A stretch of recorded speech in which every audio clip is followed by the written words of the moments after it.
peeps, it's Andercon. Today might be a very technical video. Hope you enjoy. I'm going to be playing with my breeder reactor. So first things up, go to my computer and turn the thing on. I got a program written and it took me, I don't know, 3 days to do this. Actually, I didn't work on it all day every day. I just worked on it here and there just to get it going. So this thing can run my breeders and my regular reactors at the same time, which is pretty nice. And I'm going to go ahead and turn on the breeder. And the way this program works is got one little quirk. Once you turn one of these reactors or the breeder on, it'll run for one cycle and won't stop until then. So even if I turn this thing back off, it's not going to turn off right away. But anyway, it's on. And it's going to go do its thing. So I'm going to drop down this hole for now. And we can go down over here and take a quick look, see what all I got going on over here. So here's my breeder reactor behind the glass over there, and it's currently refilling itself. It was basically empty of the main components. So I go fight with the door, and come on, door, let me through. Son of a beep. There we go. And I got a nice floor in here too. It's some of that engineering brick, I think, or something like that from XYcraft. And this is basically a dangerous room if this thing's heated up. But this thing started out without the depleted cells and the uranium in it. And I got a big factory over there that makes depleted cells and uranium and automatically sticks them in the nuclear reactor when I need them. So this thing has got a holy crap ton of heat capacitor reactor platings. 50 heating cells. I can normally, well, if you wanted to, you can run this with less heating cells. You wouldn't get as much depleted isotopes ran through it at the same time. But I'm running it pretty hot enough to hurt you if you walk in the room that's full temperature. And it's got some reactor heat exchangers, advanced heat exchanger, another reactor heat exchanger, two regular heat exchangers, 4 component heat vents, and an overclocked heat vent. I'm going to have a link to this recipe, or basically like there's a particular program on the internet that allows you to design reactors, and you can just save the URL and it'll keep the reactor out, load like all this stuff that goes into it, and it'll tell you all the stats and everything else you want. So I'm going to have a link to that in the description so you can check that out anytime you want. So let's go ahead and look around at some of the other stuff about this reactor. First off, as it's set up now, it can do up to 68 depleted isotope cells per uranium cell run. But I got my computer set up so it only does 60. That's because I need a little bit extra breathing room around the timings, just to make sure I had enough time to get all the depleted isotope cells in and out and everything, and still have enough time to finish off the cycles and stuff. So it runs for 15 cycles of 4. But this thing's got a bunch of extra gizmos on it. Like right here, this is the thermal monitor, and then it's just slapped on the back here. Anytime this thing reaches the temperature of 51,000, it will emit a redstone signal. This howler alarm will go off. Oh god. And then it'll also emit a signal up here with this particular wireless transmitter, and it'll shut down the reactor because I got a bunch of power running through the walls and everything, and it'll figure itself out. But for the people that don't know really how one of these nuclear breeder reactors work, well, it's basically like a normal reactor, except if you run it hotter, the faster you can re-enrich your uranium. So all these heat capacity reactor platings increase the temperature that you can run your reactor. So I can run this thing like, I don't know, safely I can run it over 10 times hotter than you could a normal reactor. And that's pretty much it. Like if you just all you have to have is your depleted uranium next to a regular uranium cell, and it will slowly refill it. It'll just refill it faster if your reactor's hot as heck. So here's my temperature. It'll load out and everything in this industrial information panel. I got your reactor sensor location card, a nice color upgrade, which is pretty cool. You can change colors and stuff. which is awesome. I like being able to do that. And I'll keep that color, it's pretty cool. This is emergency shut off. So this thing runs for 2 hours and 45 minutes and 40 seconds total. This is how much it has to go, 242. And then as it does this, like it only takes, for the first warm-up cell, first set of 4, it only takes about 19 minutes to cook those up. And then you gotta switch them out, and that's where things get complicated. So I got this whole entire system to switch out the depleted uraniums every time they refill. And it's all timed up with a computer program and everything. So the first run takes it takes 19 minutes, but I got set to 20 just to make sure everything gets finished. And then all the rest of them, since it's already heated up, only takes about, I don't know, no, it takes longer than that, like 620 seconds or something like that, more or less. I think I got it set for 610. And then it'll switch those out. So that's all messed with the computer. Now this here is a giant factory. Actually, there's like 3 factories just shoved into one little spot in here. And it's going to be the world's biggest mess trying to explain this, but I will attempt. Oh God. I set this entire factory out on the floor, and it was kind of large, and then I just condensed the crap out of it to fit in as small of a spot as I could possibly get it to fit in. So let's just start from the front, and I'll generally show you where the chests go and everything. I don't actually expect anybody to remake one of these things exactly like this, but you could if you wanted to. Okay, this chest down here, which is obsidian, has all my uranium cells, and both reactors, well, all 4 reactors actually pull from it. All of these will get pulled from it, and the program will run and tell them to, grab your uranium, and it'll suck them out of this chest. When it does so, it will also make more uranium. Down there is I can't really see what it's called, so I'll just break some glass.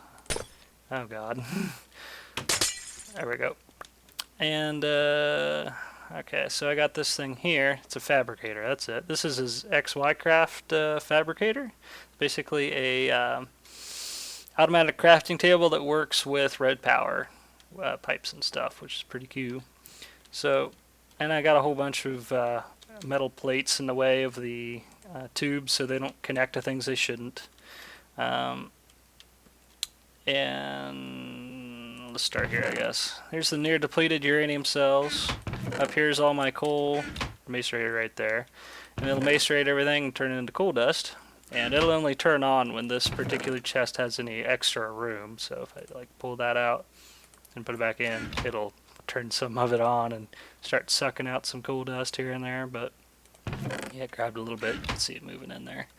It's just with the gates for Buildcraft gates, but that's the only part, just this little bit here that's ran off of Buildcraft gates. Everything else is red powered. Okay, I guess I'll have to start from over here. Where's the middle of this thing? Okay, I guess this is where you start. Near depleted uranium cell. I had to put these in here by hand, but who the hell's going to need more than, oh God, that much uranium? It's ridiculous quantities. So then it pulls out a near depleted uranium, sticks it into this crafting table here. And it also pulls out a coal dust from the chest over there, from right here with this filter, sticks it in here, and it makes the depleted isotope cells, which don't stack. And then where does that go? I can't see. This thing's so condensed, it's a mess. Okay, those go to this filter here, which pulls them out, sticks them into the pipe, and then goes to the reactor. Then the reactor does its thing for a while, and then it'll suck more of them back out. Like, it'll suck out the re-enriched uranium cells, which is what your finished product is after it's done re-enriching them and the breeder. And it ends up in the buffer box. So this is pretty much a box that you can, or a chest, you can click on even if there's something on top of it. So I got this iron plate there. And it just works like a chest, kind of, except not a huge inventory space. But I wanted to be able to look into it. I kind of had to, because sometimes I'll be putting stuff in or out in here, just, for testing, basically. I did. Okay. Next, on the other end, we got the uranium cell, but the uranium cells start over here with the buffer. They get pulled out of the buffer from this filter and go into this fabricator with some more coal dust, and it makes a uranium cell.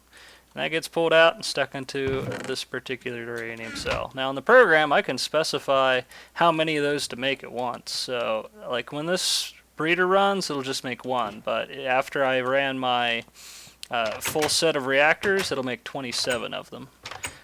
So that's pretty cute. I'll just have to make sure there's always 27 in here at a time, because it puts them all in there and then makes the this uranium cells. Of course, I could have told it to do it the other way around. I just didn't, because I already had a whole bunch of uranium cells I wanted to use up.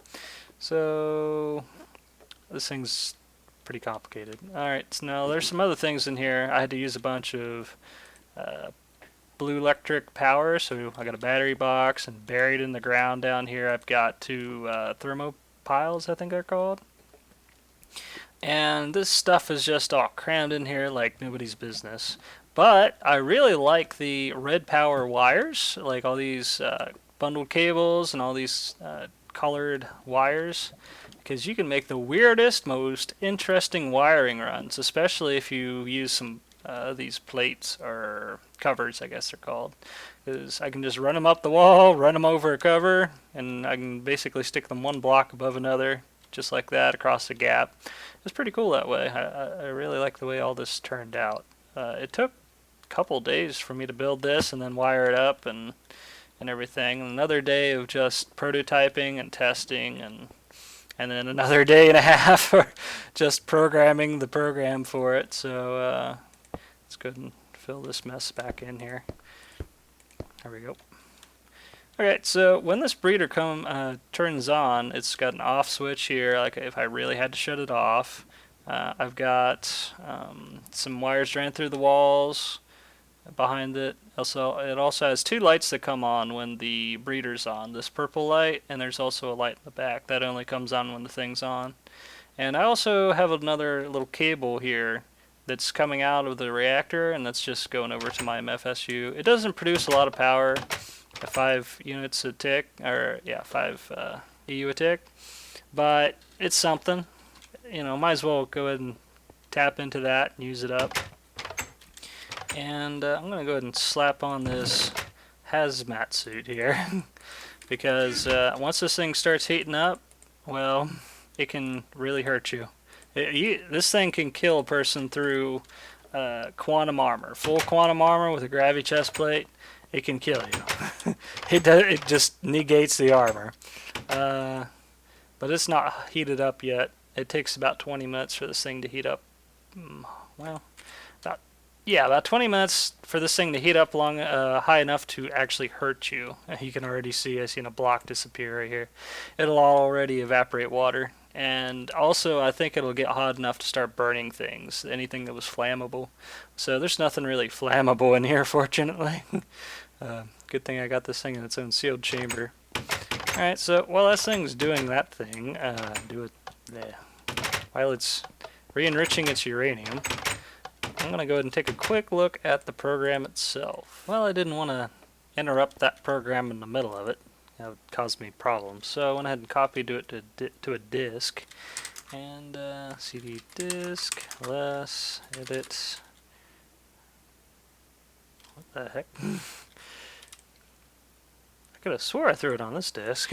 Maybe I threw it on a different disk by mistake. Maybe it's on here, probably. Oops. Let's check. There it is, reactors. Alright, edit, reactors. There we go. Ooh, alrighty. So let's go ahead and take a quick look through this thing. I got a bunch of general variables just to keep track of when a breeder reactor or regular reactor is running or not. And it's basically, I got two programs condensed into one. I wrote them separately, a breeder program and a reactor program. And then I just slapped them together all in one big thing. And then I got a parallel command buried in here somewhere that runs two bits and pieces of a program at one time, which is pretty cool. So you can kind of multi-thread in a way. So this is just my general variables here. Specifically, cold time, hot time, charged, and reactor time are important. Cold time is how many seconds for the first run of uranium, which is 1,200 seconds, more or less 20 minutes. Hot time is 610 seconds between when the reactor's heated up. It'll only take 610 seconds for it to re-enrich all 4 cells of uranium instead of 20 minutes. And then this is how many times to how many sets of uranium it's going to re-enrich. So 15 times 4, which is 60. And then this is reactor time is how long to run the reactor total. It's only supposed to run for 10,000 seconds, but I got an extra minute thrown in here just to make sure, in case something or other screws up elsewhere, that my reactor is still finishes itself completely off even after the 10,000 seconds. Kind of like a lag thing, just in case. So this is a function in the program to draw myself a pretty box with some labels on it. I got this little bit of messages here. This thing. I pretty much write to a variable whatever I want to show up on the screen, and then call the message function and whatever line I wanted to do it to, and it'll write what I want where I wanted it. Just a cleaner way to do a GUI, in my opinion, since this is the second GUI I've done. And I got 3 of these because I technically got 3 pieces of the program that's going to be running at the same time. And if one of them just happens to try to write to the same variable when all the others do, it would just cause some weird graphical error, and I'd just get confused and go, WTF is this bull crap? So here's my main breeder functions. This is just turning the breeder, like up here, is turning the breeder on. Here's turning the breeder off. Over here is to empty out the near depleted cells. So this is just, it's got my own bundle.api, which handles the writing to and from a bundled cable, turning off a particular color. And so I had to stick it on the bottom, and these are the different colors I used. You could have used any color you wanted if you happened to do this. I just happened to use these colors in this order for these particular purposes. Hooked up to the different machines, and it was a mess. So I think I'm using every single color, all 16 colors in this program. This one here is sucking the re-enriched out, and it does it 4 times because there should be 4 of them every time it does it. Blow uranium. So we went from suck to blow. Blow that uranium. Oh my god. So that just refills the breeder with 1 piece of uranium. And here's some blow depleted, which means, what the hell does this mean? Oh, okay. That's making depleted cells for when it happens to refill itself with depleted uranium. There's some make uranium, so if I need uranium, it'll do it. And you'd go like make uranium in bracket, say 27, and it would do 27 uranium. It would make a whole bunch of them. And those are all reused inside of these couple of functions. So if I want to refill the depleted, it just gives me some display. It sucks the re-enriched out, blows 4 depleted in. Here's the refill uranium one, and it tells me what it's doing. And it sucks near depleted out, makes uranium, and then slaps it in the reactor. And here's a wait function. This is like a special wait function because I've got to wait so many seconds until it refills itself again. So this just counts down the seconds for me and everything. Here's a breeder function. Now this one's called a little bit different. The way I had to write this up in here, just the beginning part, because this is one of those functions I'm going to run alongside other functions at the same time. and it's all going to be repeated. That's what this repeats for. It'll keep going until a particular variable is turned off, which is done by another part of the program that's going to be running at the same time. And this thing does everything. This is like the main breeder function pretty much. And it's got all my timings in it. It's got everything. It just handles the whole kit and caboodle. On breeder, off breeder, turns everything on and off, sticks everything in and out whenever it wants to. Here's the main loop for when it's refilling itself, this while loop. And it will refill itself. It turns off the breeder first, refills itself, goes to bed for 15 seconds, and then turns on. The reason why it's taking a nap right in here is because it takes a while for the cells to get from the little factory to the breeder, and I just didn't want to waste the uranium cell for that. I actually had trouble with it running the uranium cell out before the depleted uranium was re-enriched, so I had to add some extra delay in here while it wasn't really enriching anything. And then this back here is just finishing off the uranium. It's gonna end the whole cycle here, and then it'll tell you it's done. Now if the breeder is set on, it'll keep doing this over and over and over, but if it's turned off, it'll just end that part of the program. And here's my reactor program. It's fairly simple. It's more or less what I was using before, except I added some stuff to it, just a little bit. Pretty much the program keeps track of when the reactors get turned off, if the SFU, whatever, I can't even say it today, MFSU, if that thing fills up, this program will know about it and stop its timer, which is pretty cool. Who knows where that thing is buried in here? Oh, here it is. Reactors off. MFSU is full. Alright. Oh, also I found some weird error with Computercraft. For instance, I was checking the input of a cable on the bottom, and it's supposed to give me a 0 if it's off or a 1 if it's on, and it was giving me 26,636 if it's off and 27,660 if it's on, but I was able to compensate for it, fortunately, once I figured out that it was a problem. And here comes the rain again. Damn rain. Just turn that off. Alright, now here is the main function for running all this stuff, I think. Toggles? Is it really?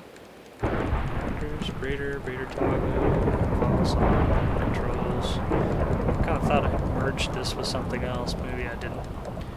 Alright, down here's the main. So, here's the main program. Calls everything else, and you just call the main program and everything runs. That's pretty cool. Yeah, this toggle section handles most of it. Ugh, freaking rain. It rains so much in Soggy Bottom.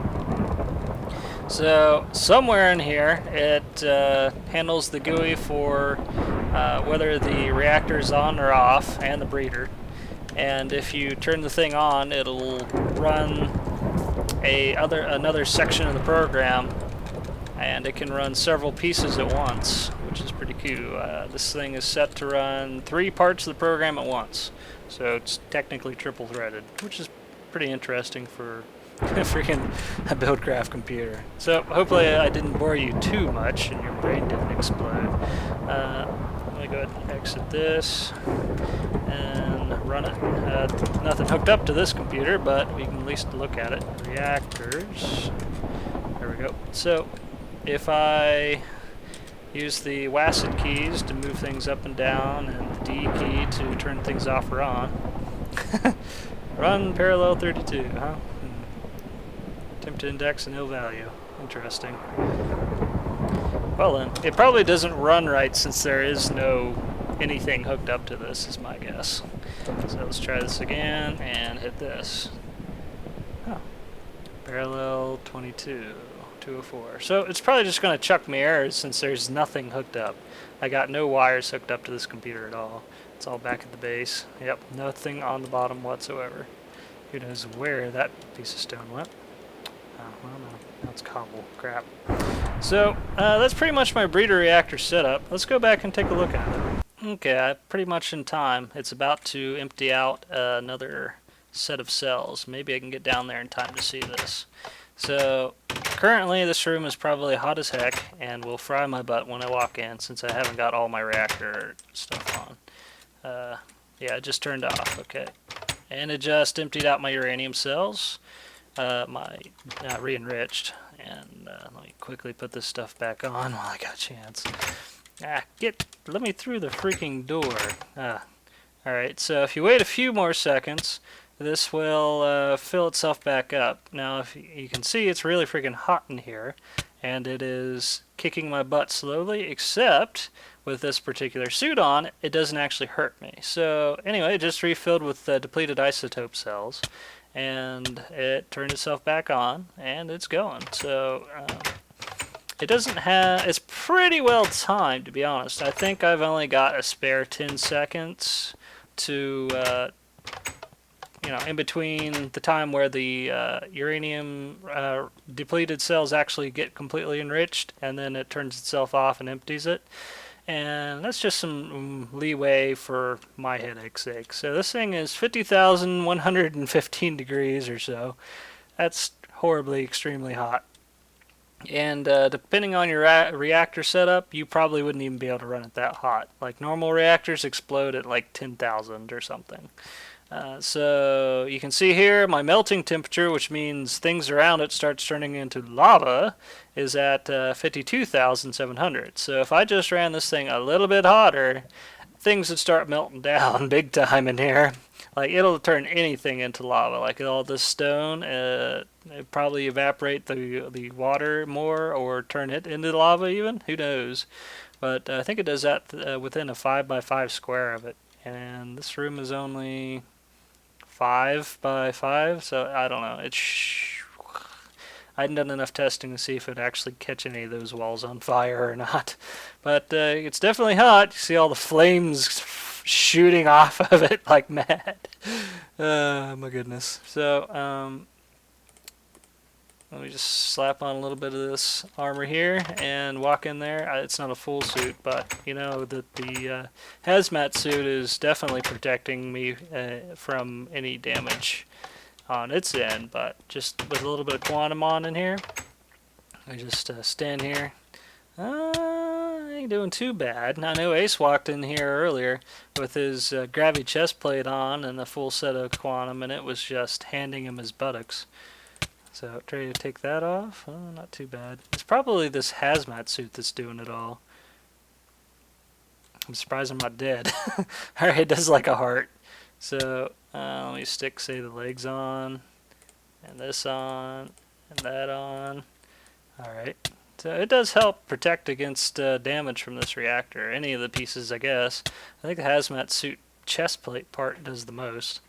But anyway, this is a pretty good way to get your uranium re-enriched, because if you take one piece of uranium and compress it, you could normally get one cell, like one uranium cell that's completely full of these things right here. But if you surround the one uranium cell with 8 regular cells, like empty cells, you can turn those into 8 near depleted uranium instead of just having one uranium cell. No, you don't actually use a cell. You got to use a uranium bar, basically.